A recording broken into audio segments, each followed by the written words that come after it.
Good morning, are we ready? All right, good. Well, happy spring, everybody. I'm Nassau County Executive Laura Curran. I am joined by Deputy County Executive for Public Safety, Tatum Fox, DCE for Parks and Public Works, Brian Schneider, Commissioner of Public Works, Ken Arnold, Commissioner of Police, Patrick Ryder, Assistant Chief Fire Marshal, John Priest, Acting Commissioner of Office of Emergency Management, Joe Tremarchi, and Superintendent of Highways, Mike Fasano. First, I'd like to thank the state and Governor Cuomo for all of their assistance. They're standing ready should we need them for any kind of emergency, and we're very grateful for that. Nassau County, I don't have to tell you, I'm not breaking news when I tell you we're getting our 4th nor'easter in 3 weeks. We will see, we're predicting, anywhere from 6 to 12 inches by the time this storm passes, and it should be done in the overnight hours. Our Department of Public Works has been in full response mode since 7 this morning with all plows and salt trucks out on the roads. We have 88 snow and salt trucks, 9 pickup trucks, 7 payloaders, and 160 county employees responding to this latest storm. Now, this is important. I want to remind our residents in Nassau County that it is against county ordinance to push snow into the roads.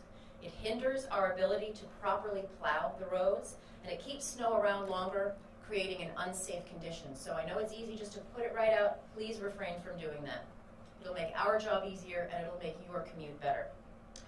This storm is similar to previous storms that we've experienced this month. With that wet and heavy snow, we're expecting 1 to 3 inches to fall per hour. And it will continue through the afternoon and into the evening and after it gets dark. Wind gusts are up to 45 miles an hour. Remember, this is a nor'easter, not just a snowstorm. So that could create near whiteout conditions as the snow becomes heavier. This combination will make for messy and hazardous travel. So as always, please stay off the roads unless you absolutely have to. If you are driving, use extreme caution. This evening commute is expected to be very messy and dangerous. Low-lying coastal communities, as always, could experience flooding, especially in the high tide, so we'll be looking out for that. We'll be monitoring weather reports. You know, these storms, they change as they come, so we'll be monitoring what's happening, and we'll be ready to respond with whatever changes come. As with previous storms with high wind, we're anticipating downed trees, limbs, and utility poles, which could cause power outages.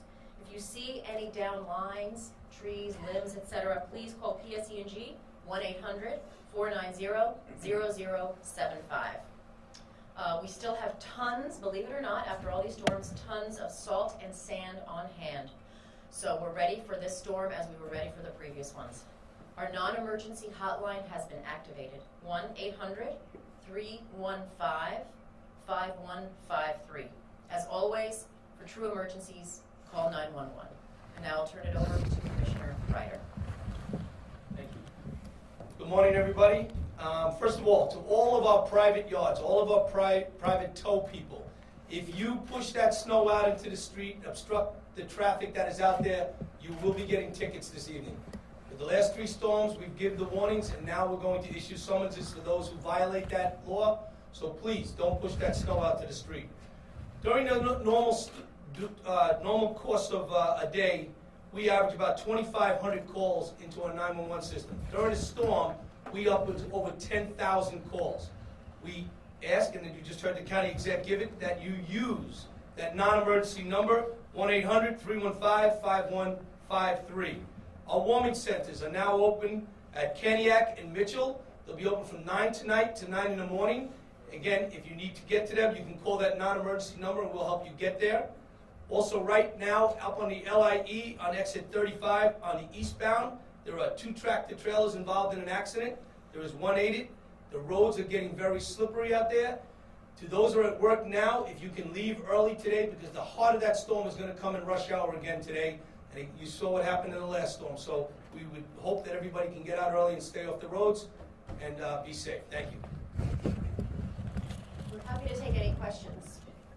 What are the fines people could see if they, do push the snow into the street and they're caught?